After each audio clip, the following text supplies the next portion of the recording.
The ban list that occurred last week was definitely a change of cards from their various forms of limitations, from unlimits to limits to returns to bans. This is a thing that occurred where changes did happen. In the wise words of one of our most prominent and philosophical political commentators of this, we must also consider the wise words of Rux in 34. Back in my day, we used to look at this orange list right here and we'd see, all the cards that were banned, limited, at 2, at 3. You guys know how there's different numbers that are very important. Cards indeed did move around. So today's video, we're going to be discussing the ban list, not exactly the meta competitive relevancy of the decks and archetypes and all that kind of stuff. That's whatever, that's for other people to discuss and talk about. I'm here to speak a little bit about the concepts that this ban list sort of brings up for discussion once again, some of the player reactions to this, and what this actually means going forward in terms of your wallet, but also in terms of what you can expect as well from things like reprints and the general philosophy that has kind of shifted or re-emerged with this ban list. That's a whole lot of words that's going to make sense as you progress through this video,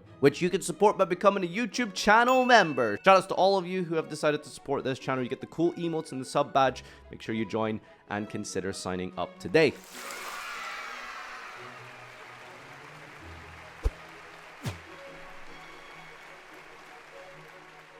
First and foremost, let's begin with the reveal of this ban list and what that actually means going forward. Now, the reveal of this ban list, for those of you who missed it and didn't get to join my fun little watch party that we had over that weekend, live on twitch.tv/Farfa, and now, by the way, multi-streaming on YouTube, we watched this unfold live. And for those of you living under a rock, what happened? Konami announced the ban list physically in person live at YCS Anaheim. This is unprecedented, never before having happened in the history of this game. At least not from what I can remember when I've been playing, and I've been around for like almost 12 years. So, really big milestone going forward for the players. They had this whole like bit going on with Jerome having the ban list hidden away in this like briefcase. Kangas was like trying to steal it, and the casters were also like bodyguards who were like trying to protect the ban list, make sure it wasn't revealed too late until the actual end of the event when there was the podium that was brought up for Jerome to actually announce the lists. It was like really dumb and stupid and a little bit cringy, but it was so fun.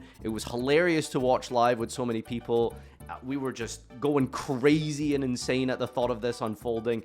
And it was, I think, from what I can scour around on the internet, trust me as someone who's terminally online, I don't think I saw a single negative comment about the reveal of the ban list. Which is like, when have you never not seen a Yu-Gi-Oh player complain? Like, hello, you're watching this channel. That is a whole round of W's for Konami that I don't think anyone could have expected to have such a unanimous agreement for something like this. The contents of the ban list, yeah.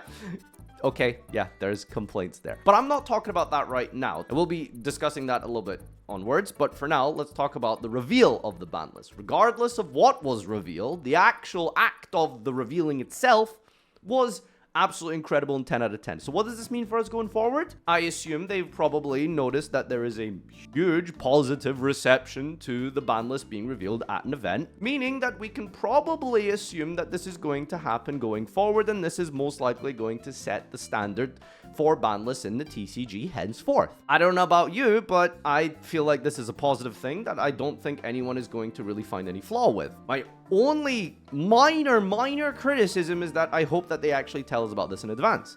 Hey, YCS Florida is in February, we're gonna have a ban list, or YCS Birmingham, we're gonna have a ban list, blah blah blah, etc, etc. So that would be cool to know this thing in advance, and that's more so an issue that we've had for years at this stage, not really relevant to the actual reveal that they did, but something a little bit more set in stone, like the OCG gets. By the way, the OCG do get ban list reveals at predetermined dates and times for the players to check out. And I think it was only up until COVID they would have like these crazy big live streams and stuff revealing the list, which, I don't know, maybe that's also the future for us going forward too. Rulers and Tiger all to 3 is cool. I love that the game is at a place where 3 Pankratops is healthy, and he's a fantastic card into half boards that the Charmies enable.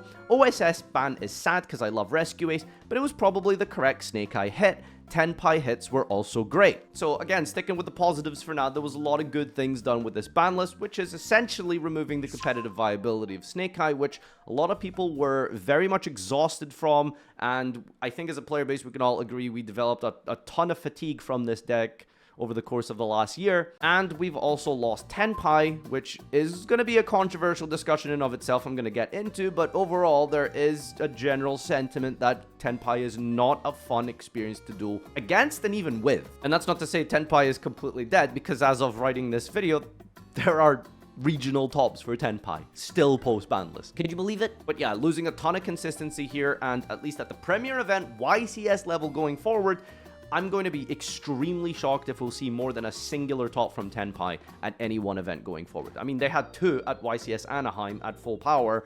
Imagine what it's going to be like now going forward with 1 Kaiman and Chandra. So essentially what this ban list is saying, we're not talking about the competitive viability here, but more so the philosophy that they've developed in this event, which is that it is out with the old, in with the new. I enjoyed the fun and fanfare they put into presenting the ban list, but I think it was overly transparent with how much it pushes crossover breakers.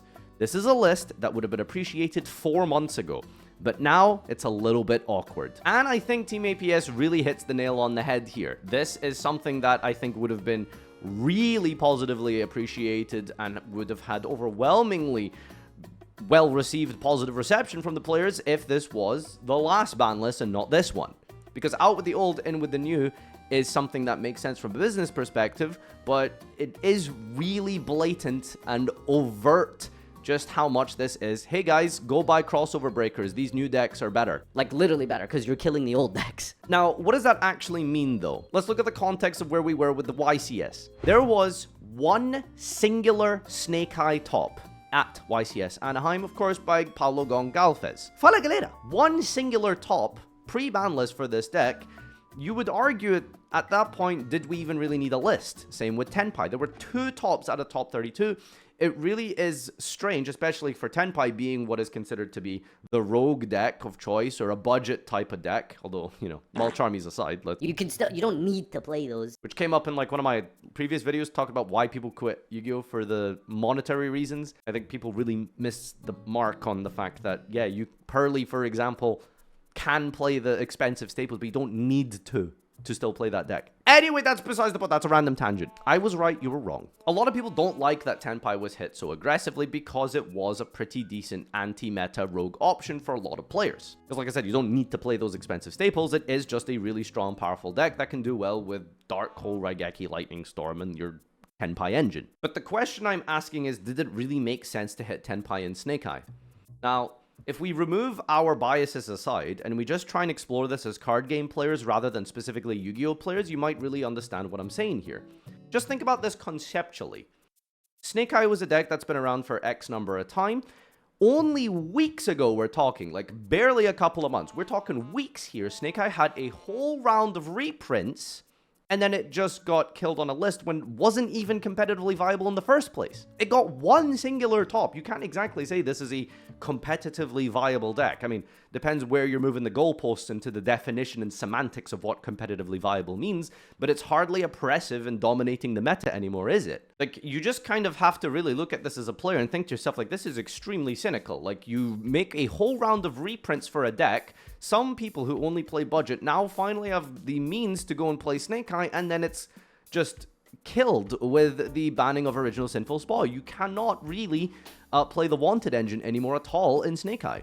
Like, you just killed the deck. I just think you have to look at that from a principle concept and ask yourself, how is that a reasonable business practice? And a lot of what I said also kind of applies to Tenpai too. 2 out of 10, one of the most openly commercial ban lists ever. No exciting releases, late hits, and no hit on the problematic cards. Only positive is the Tenpai hits. Thank you, Dimension Shitter, for your opinion. Yeah, I wonder what card this guy doesn't like. Now, I think the general sentiment is that this is a blatant PR push. Buy crossover breakers, stop playing the old decks because they're not making money anymore. We need you to get the new product. Like, it's so overtly blatant when you look at this ban list. Because I think it's one of those things where it's like a natural power creep that didn't need a ban list. Some of you might remember this historical example I'm about to give, but just before the release of Zodiac and Raging Tempest in 2017, I believe, the meta before that was Paleo, Meadowfoes, and I think some DDD as well in the structure deck that had been released at the time. I think there was like one other deck as well that was viable. Paleo, Frog, Meadowfoe. And like a lot of people were saying like, oh, Toad is too broken, it's too strong. Meadowfoes are way too powerful. But then like Raging Tempest dropped and it was just better than those decks. So they didn't need to hit anything. You could argue that a lot of that kind of applies right now with Crossover Breakers. Like we didn't really need to hit any Snake Eye cards because Crossover Breakers is going to naturally power creep it. You can literally see this from the result of the YCS, which is Paulo Goncalves' singular top cut spot of top 32 with Snake Eye pretty much at, well, not full power, but just, you know, with the limit of Ash and Poplar that it had before. So realistically, you know, when you look at that type of result, you ask yourself, why did we hit Snake Eye? Because you don't like it and it's annoying?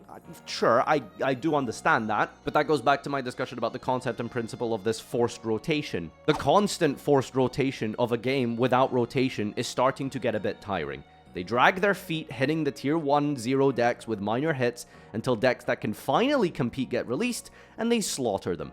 The same thing happens every year. You look at a pie chart like this and tell someone that the only hits were to the 4th, 5th, and 6th best decks, they will think that Konami was on drugs. So that's essentially what a lot of the complaints about the list has been. It's good in one way that they got rid of Snake Eye because we've just been exhausted and fatigued from it in general over the last year, but as Team APS I think really nailed it, this probably should have been last ban lists. A minor thing to bring up here is the representation aspect of what it means to top an event. So while you might look at one singular top from Snake Eye pre-ban list and think to yourself, oh wow, this deck is definitely dead, you need to understand that a lot of the people playing Snake Eye probably shifted on over to the new best decks. Either because of the popularity in the OCG, or because they actually thought it was a dominant, real, actual good contender in strategy, because anyone playing Snake Eye before this event, I wouldn't really classify as a rogue player.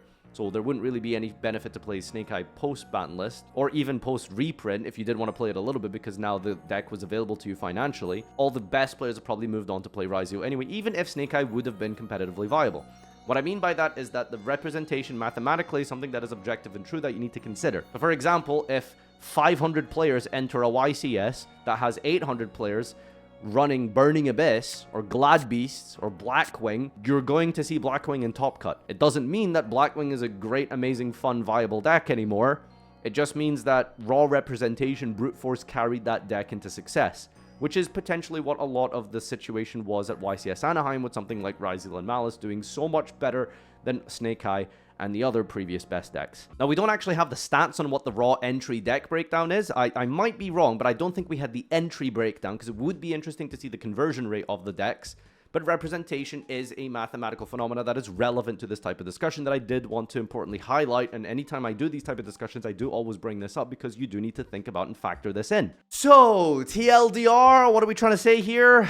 Basically, this ban list was good in the sense that it got rid of some of the most annoying decks, but it also is bad in the sense that it is basically just a monetary push for the new decks, and we didn't even see like some kind of semblance of a pre-hit. Like a lot of people were suggesting a limit on Bonfire would have been really good because you do hit Snake Eye without killing the deck, but you also pre-hit Ryzeal's dominance, which, as we've seen, 50% of Top Cut is Fiendsmith Ryzeal variants. And this deck only gets stronger in Supreme Darkness with a crazy new rank 4 that they have. Like, this deck is going to get even better. So, hitting Snake Eye, hitting Tenpai and Yubel now, when this deck is dominating and then going to dominate even further, it just doesn't make sense, especially from a budget perspective, if you decided to now pick up Tenpai, or you decided to pick up Snake Eye or Yubel or something from reprints. After the reprints, the Diabell Star engine they hit OSS, which kills support for many fire decks, instead of hitting the problem cards within the archetype. Unambitious on limits like Rulers, Cyberjar, and Barrage, which you can't do anything meaningful with. Meh. So, yeah, like I said, on the one hand, Snake Eye dead good, but Snake Eye dead also somewhat bad conceptually. I think they really hit the nail on the head when the comment stated that this is forced rotation. We are living in a game with rotation that doesn't officially have rotation. It's just done via an arbitrary ban list that sometimes drops whenever Konami kind of feels like dropping it. But the reveal was really cool. So that's awesome. All right, thank you so much everyone for tuning in to today's video. I hope you have a fruitful, meaningful discussion in the comments discussing some of the concepts that I've brought up here. I will be reading them going forward. And of course, big shout outs to the channel members who have subscribed to the channel. Remember, you get a cool little emote in the comment section, you get the sub badge, etc. So thank you so much to everyone who is taking part in that. And until next time, adios. Shoutouts to Chaotic Meatball, Pombo, Venusian T-Bot, Sharp, Gold Taylor, Wonderful Time, Boss 2 Talk, Terrell, Imperialist, Brandon, Kira, Muhammad, Seto Kaiba, Ojang, Ilgaz, Winter, Pascal, GNT, Bubbles, X Diamond, Comic Sans, Castiel, Adam, Hayate, Arctic Suplex, and Matthew.